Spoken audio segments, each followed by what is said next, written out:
नमस्कार, प्रखर राजपूत को देख रहे हैं आप। आज तारीख है 11 जुलाई साल 2026 और इजराइल, फिलिस्तीन, लेबनान, पाकिस्तान, भारत समेत पूरी दुनिया की खबरों के साथ एक बार फिर से आपके सामने हाजिर हुआ हूं। दोस्तों, जो मैंने आपसे कहा था शायद वो बात ईरान ने मेरी सुन ली और ईरान ने पहली बार ऐसी समझदारी का काम किया है जिसके बाद पूरे अरब से लेकर इजराइल तक खलबली मची हुई है और पूरी दुनिया के जो देश हैं, जो खासकर अमेरिका को बाप मान के बैठे हैं, सबकी पतलून गीली हो गई।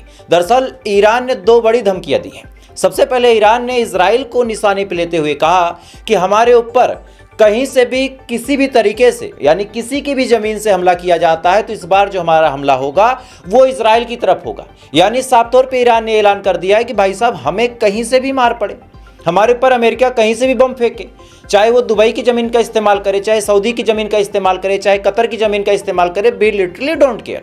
हमारे मिसाइल का जो प्रोजेक्टाइल होगा वो इजराइल की तरफ होगा। अब ये बात बहुत दिनों बाद ईरान ने बोली है, लेकिन इस बात के फायदे क्या है मैं आपको बहुत डिटेल में समझाता हूं। जरूरी नहीं कि जंग रोकने के लिए आप हमेशा प्यार से ही बात करें। यह चीज हमेशा आप जान लीजिए कि झगड़ा उसका नहीं होता जो बहुत प्यार से रहता है, झगड़ा उसका नहीं होता जो झगड़ा बहुत अच्छे से करने जानता हो। यही कहानी आप समझिए। चाहे जिसको ईरान मार रहा था, लेकिन जब तक इजराइल और अमेरिका महफूज थे, ये ब्लैकमेल करके या फिर लालच दे के अरबों की जमीन का इस्तेमाल करके ईरान के ऊपर मिसाइल हमले करते थे। लेकिन पहली बार ऐसा हुआ कि ईरान ने कहा कि इस बार हमारा टारगेट केवल और केवल इजराइल है। अब इजराइल का नाम जैसे निकल के सामने आया, इजराइल अब फौरन भागेगा अपने बाप के पास और कहेगा कि पापा अब मत मारना, चूंकि इस बार तो हमारे ऊपर सारी मिसाइलें आएंगी। पहले 5% 10% आ रही थी, चूंकि ईरान अलग अलग देशों पे हमला कर रहा था और इसी दौरान ईरान ने इजराइल पे भी हमला कर दिया। लेकिन इस बार कहानी डिफरेंट है।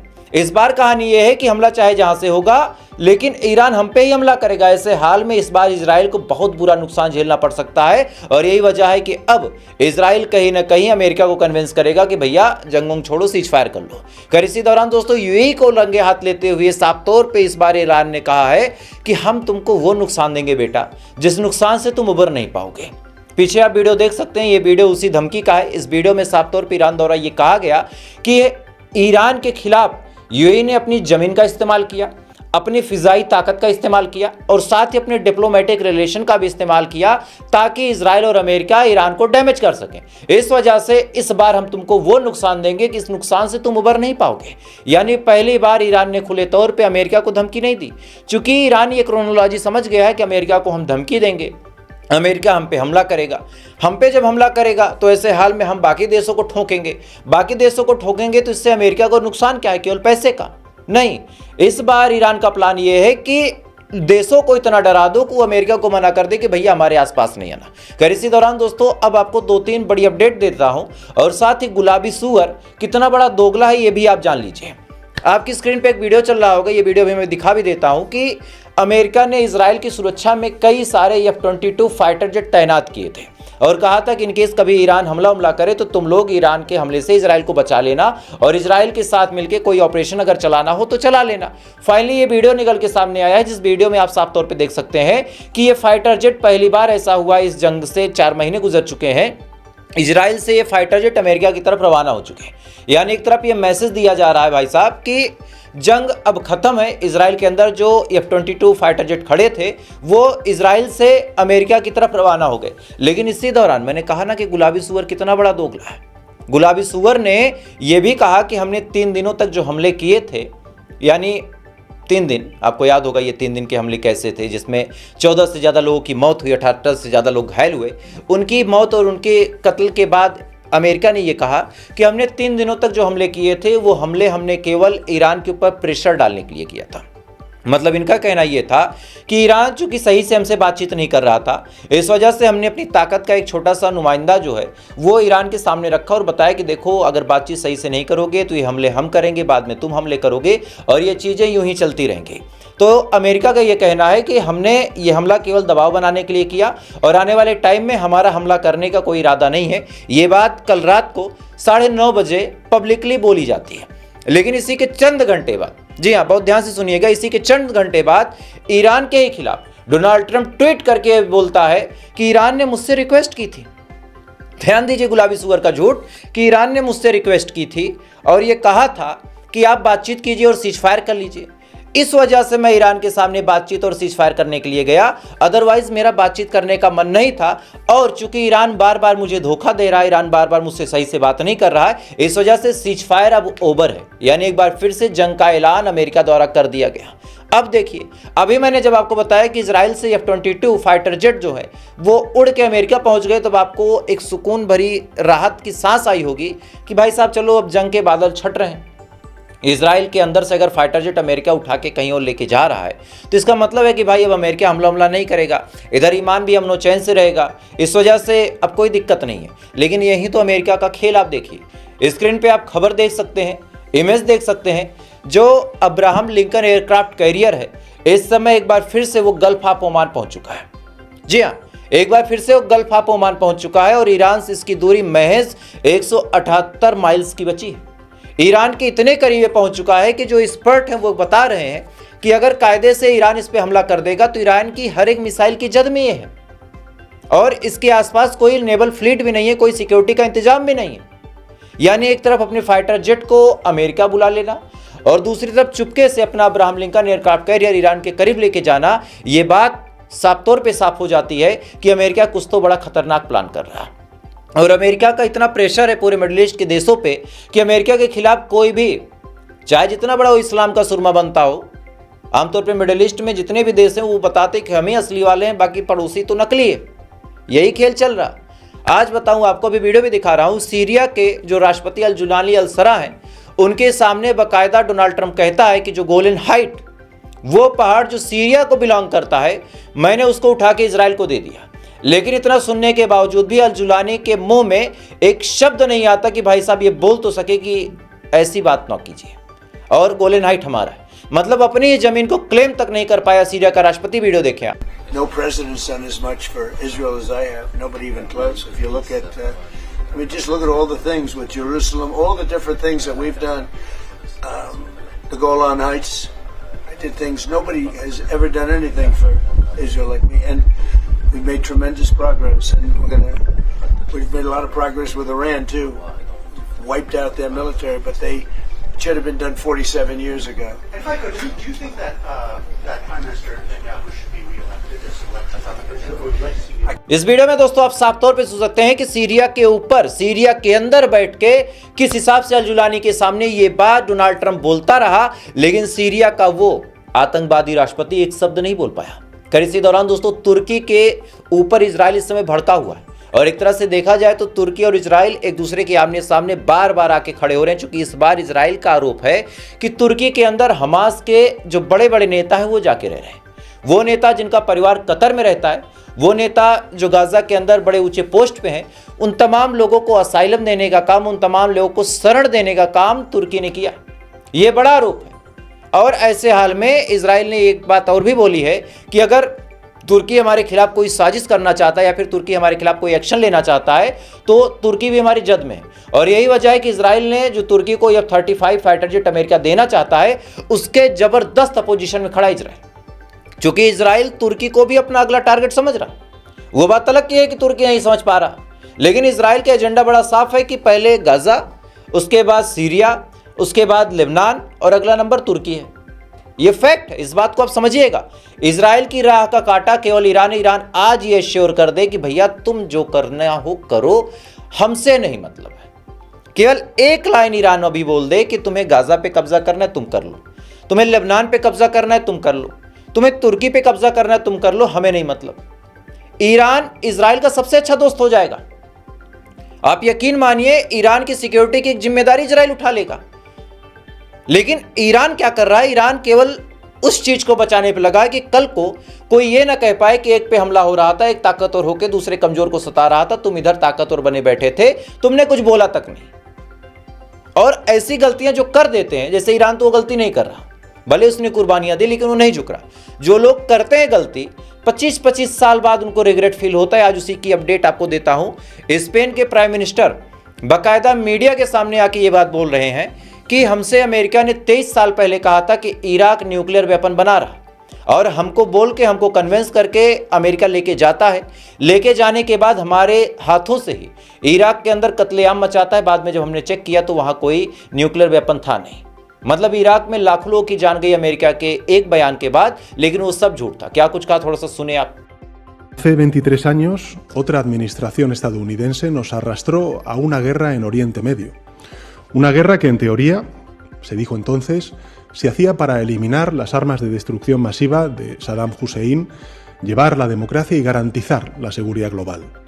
Pero que, en realidad, visto en perspectiva, इस वीडियो में दोस्तों आप साफ तौर पे सुन सकते हैं कि किस हिसाब से स्पेन के प्राइम मिनिस्टर ने 23 साल बाद ये बात कबूली कि हमें अमेरिका ने कन्विंस किया, अमेरिका हमको समझाता गया, हम समझते गए, अमेरिका हमसे झूठ बोलता गया, उस झूठ पे हमने आंख बंद करके भरोसा किया और हमने मान लिया कि इराक जो है न्यूक्लियर वेपन बना रहा, और उसके बाद इराक के ऊपर हमने हमला किया और ये तमाम नौटंकी हुई। सेम प्रोपोगेंडा ईरान के लिए फैलाया जा रहा, और उसी पे ये बयान दिया है स्पेन ने और कहा है कि इराक के टाइम हमने जो गलती की वो गलती हम ईरान के टाइम नहीं करेंगे।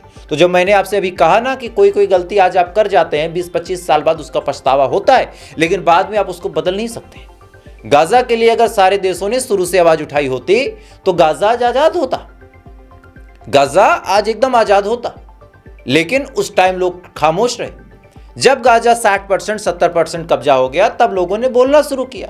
जब तक बोलना सीखा कि कितना बोलना है तब तक 80% कब्जा हो गया, और जब तक ये देश एक्शन में आएंगे तब तक 100% हो जाएगा। यही कड़वी सच्चाई है। चूंकि एक हरामी आदमी को उसका हरमपना ताकत नहीं देता, अच्छे लोगों की खामोशी देती है। ये समझिएगा बात को। खैर, इधर ये तमाम चीजें दोस्तों चल रही हैं। इधर बड़ी अपडेट निकल के सामने आ रही चाइना के हवाले से कि चाइना ने रियूजेबल रॉकेट बना लिया। जी हाँ, इससे पहले अमेरिका ने ये काम किया था, अब चाइना ने कर लिया है। वीडियो आप अपनी स्क्रीन पे देख सकते हैं। रियूजेबल रॉकेट का मतलब ये है कि रॉकेट उड़ेगा, जो भी उसको छोड़ना है वो आसमान में छोड़ेगा और वापस अपने लॉन्चर पे आ जाएगा। मतलब एक रॉकेट का इस्तेमाल कई मर्तबा किया जा सकता है, और ये कारनामा इससे पहले अमेरिका ने किया था और उसके बाद चाइना ने कर लिया। वीडियो देखें आप।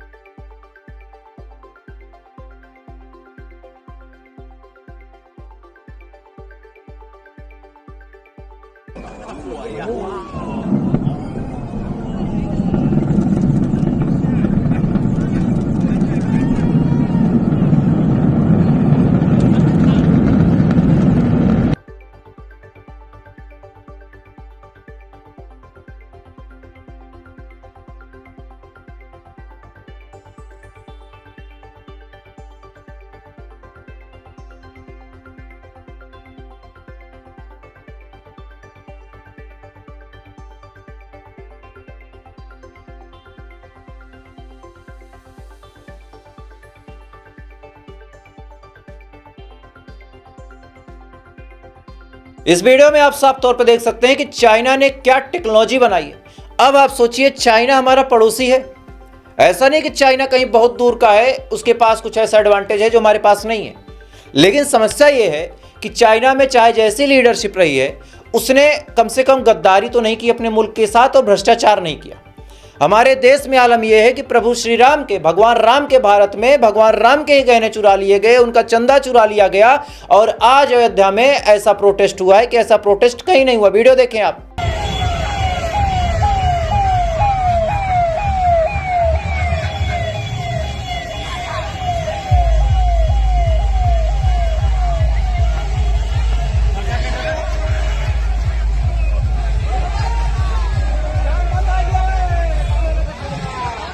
इस वीडियो को शायद आप न समझ पा रहे हो, तो मैं आपको थोड़ा सा डिटेल में समझा देता हूं कि जब प्रभु श्री राम लंका में रावण से लड़ने गए थे तो उस दौरान उनके साथ बानर और भालू गए थे, और यही वजह है कि जो प्रोटेस्ट करने वाले थे उन्होंने अपने आप को भालू और बंदर जैसा बना लिया और ये दिखाया कि भैया प्रभु श्री राम की सेना आ गई है, अब तो कम से कम चंदा चोरी का मामला खोल दो और जो दोषी है उनको सजा दे दो।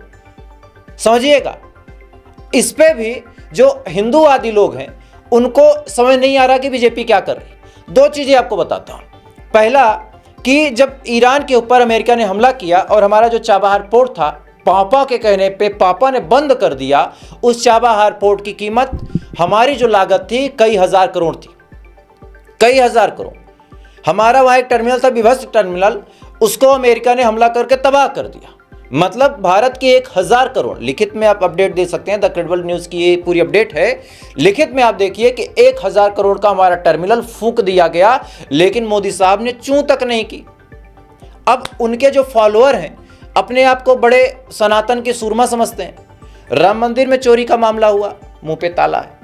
इधर पौपा को उनके पौपा लौलाक दिखा देते हैं, लेकिन वहाँ भी साइलेंट है। अच्छा, मदरसे को बड़ा बदनाम किया जा रहा है। कोई भी मुसलमान कुछ भी बोले, अरे ये मदरसा छाप पढ़ के आ गया। स्कूल का क्या अपडेट है मैं आपको बता रहा हूँ, अपनी स्क्रीन पे देखें। स्कूल का आलम ऐसा है कि हर दिन कम से कम 16 से 25 स्कूल बंद हो रहे हैं हमारे देश में। रिपोर्ट सामने आप देख सकते हैं। लेकिन इसके बावजूद भी जो ये टट्टे किस्म के लोग हैं, उनके पास केवल एक काम है कि कहीं भी जाओ, कहीं भी तोड़फोड़ करो। जैसे यूपी के कौशाम्बी की अपडेट आई है कि एक दरगाह में ये लोग जाते हैं और जाने के बाद तोड़फोड़ करते हैं, ईंट फेंकते हैं, पत्थर फेंकते हैं। वीडियो पूरा देखें आप। ये दरगाह की वीडियो है। ये सजादपुर सैयद सलाह रहमतुल्लाह अलैह के पीछे एक दरगाह है। वहाँ पे बजरंग दल वाले आके ये दरगाह का तोड़े और ये लात वीट पत्थर वित्थर सब मार के पूरा एकदम खराब कर दिए। पंखा भी तोड़ दें और ये पंखा देखो क्या हाल है मजार शरीफ के। और बजरंग दल के तकरीबन 50-60 लोग थे, उनके साथ में थी मदद करने के लिए। इस वीडियो में आप साफ तौर पे देख सकते हैं कि किस हिसाब से मजार से जाके दुश्मनी निकाली जा रही। अब सुनिए कहानी भाई साहब। मैं तो चाहता हूं कि एक बाकायदा प्लेन बनाया जाए, और अगर इनके अंदर इतना ही गर्म खून है तो इनको तो पहले अमेरिका भेजा जाए और अमेरिका भेज के ये पूछा जाए इनसे कि भाई जाओ और डोनाल्ड ट्रंप से तुम ये पूछो कि कैसे हमारे चाबहार पोर्ट पे तुमने हमला कर दिया। फिर ट्रंप से तुम ये पूछो और जो तोड़फोड़ करनी है वहां जाके करो, ये पूछ के कि कैसे तुमने हमारे ऊपर सेंसन्स लगाने का ऐलान किया, कैसे भारतीयों को पकड़ के अमेरिका एक विमान में, वो भी सेना का विमान था, उसमें भर के भारत की जमीन पे जंजीरों में बांध के पटक के चला गया, और खामोशी क्यों थी? मतलब इतने गिरे हुए लोग हैं कि आज इनके पास कोई मुद्दा नहीं है। शिक्षा पे बात नहीं कर सकते, फॉरेन पॉलिसी पे बात नहीं कर सकते, मतलब उस चीज पे कभी बात नहीं करेंगे जिसका इफेक्ट कम से कम 20 साल 25 साल तक रहेगा। इनको बात किस पे करनी? मंदिर मस्जिद करवा लो। अच्छा, पढ़ी लिखी बात इनसे करवा लो, नहीं कर पाएंगे, नहीं कर पाएंगे। क्यों? जहालत है। और कहीं कहीं तो ये जान लीजिए भाई साहब, एक भाई ने मुझे मैसेज भेजा था कि कहीं कहीं ऐसा लगता है कि जो कोहिनूर है उससे महंगा गोबर है। अब इसके क्या मायने आप समझ गए होंगे तो मुझे समझा दीजिएगा। खैर, तो थोड़ी देर बाद आपसे फिर मुलाकात होगी ऐसी किसी खबर के साथ। तब तक आप अच्छे रहें, खुश रहें, अपना ख्याल रखें, अपने देश का ख्याल रखें। जय हिंद। ऊपर वाला की बात करें।